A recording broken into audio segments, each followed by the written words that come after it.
ಚಿಕ್ಕಮಗಳೂರಲ್ಲಿ ನೀವೇನಾದರೂ budget friendly resort ನೋಡ್ತಾ ಇದ್ದೀರಾ? ಬನ್ನಿ ತ್ರೈಲೋಕ್ ವಿಹಾರ್ ರೆಸಾರ್ಟ್ಗೆ. ಇದು ಚಿಕ್ಕಮಗಳೂರಿಂದ ಮಿನಿಮಮ್ 13 ಕಿಲೋಮೀಟರ್ ಕಾಡಿನ ಮಧ್ಯದಲ್ಲಿ ಈ ರೆಸಾರ್ಟ್ ಲೊಕೇಟ್ ಆಗಿದೆ.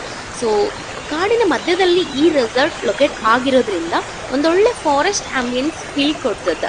ಇನ್ನು ಈ ರೆಸಾರ್ಟ್ ಪೂರ್ತಿ ವಿಡಿಯೋ ನಿಮ್ಗೆ ಏನಾದರೂ ಬೇಕಿತ್ತು ಅಂದ್ರೆ ನಾನು ಆಲ್ರೆಡಿ ನನ್ನ ಯೂಟ್ಯೂಬ್ ಚಾನಲಲ್ಲಿ ಅಪ್ಲೋಡ್ ಮಾಡಿದ್ದೀನಿ, ಹೋಗ್ಬಿಟ್ಟು ಅಲ್ಲಿ ಚೆಕ್ ಮಾಡ್ಬೋದು. ಯೂಟ್ಯೂಬ್ ಚಾನಲ್ ಲಿಂಕ್ ಬಂದ್ಬಿಟ್ಟು ಬಯೋದಲ್ಲಿ ಕೂಡ ಅದ, ಅದಾದಮೇಲೆ ಸ್ಟೋರಿ ಕೂಡ ಅದ, ಹೋಗ್ಬಿಟ್ಟು ಚೆಕ್ ಮಾಡ್ಕೊಳ್ಳಿ.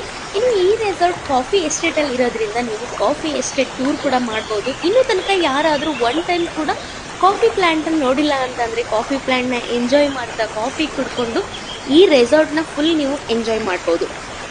ಇನ್ನು ಸ್ವಲ್ಪ ಕತ್ಲೆ ಆಗೋಷ್ಟೊತ್ತಿಗೆ ನಿಮಗೆ ಫೈರ್ ಕ್ಯಾಂಪ್ ವಿತ್ ಮ್ಯೂಸಿಕ್ ಕೂಡ ಹಾಕ್ಕೊಡ್ತಾರೆ. ಅಷ್ಟೇ ಅಲ್ಲದೆ ಈ ಪ್ರಾಪರ್ಟಿಯಲ್ಲಿ ಮೇನ್ ಹೈಲೈಟ್ ಆಗಿರೋದೆ ಪ್ರೈವೇಟ್ ವಾಟರ್ ಫಾಲ್ಸ್. ಇನ್ನು ನೀವು ಇದರಲ್ಲಿ ಸ್ವಿಮ್ಮಿಂಗ್ ಮಾಡ್ಕೊತ ಅಥವಾ ವಾಟರ್ ಫಾಲ್ಸಲ್ಲಿ ಫ್ರೆಂಡ್ಸ್ ಜೊತೆಗೆ ಆಟ ಆಡಿಕೊಂಡು ಮಜಾ ಮಾಡಿಕೊಂಡು ಈ ರೆಸಾರ್ಟ್ನ ಎಂಜಾಯ್ ಮಾಡೋಕ್ಕೆ ಒಂದು ಬೆಸ್ಟ್ ರೆಸಾರ್ಟ್ ಅಂತಲೇ ಹೇಳ್ಬೋದು.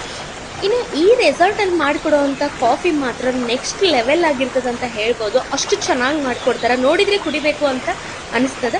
ಸೊ ಇನ್ನು ಕೊನೆಯದಾಗಿ ಸ್ವಿಮ್ಮಿಂಗ್ ಪೂಲ್ ಕೂಡ ಅದ ಇಲ್ಲಿ. ಇದು ಕೂಡ ಒಂದು ಬೆಸ್ಟ್ ಆಪ್ಷನ್ ಅಂತ ಹೇಳ್ಬೋದು. ಬರೀ ಪ್ರೈವೇಟ್ ವಾಟರ್ ಫಾಲ್ಸ್ ಅಷ್ಟೇ ಅಲ್ಲದೆ ಸ್ವಿಮ್ಮಿಂಗ್ ಪೂಲ್ ಕೂಡ ಅದ ಇಲ್ಲಿ ಎಂಜಾಯ್ ಮಾಡೋಕ್ಕೆ. ಸೊ ಮೋರ್ ಡೀಟೇಲ್ಸ್ ಬೇಕು ಅಂತಂದರೆ ಆಲ್ರೆಡಿ ನನ್ನ ಯೂಟ್ಯೂಬ್ ಚಾನಲಲ್ಲಿ ಅಪ್ಲೋಡ್ ಮಾಡಿದ್ದೀನಿ, ಚೆಕ್ ಮಾಡ್ಕೊಳ್ಳಿ.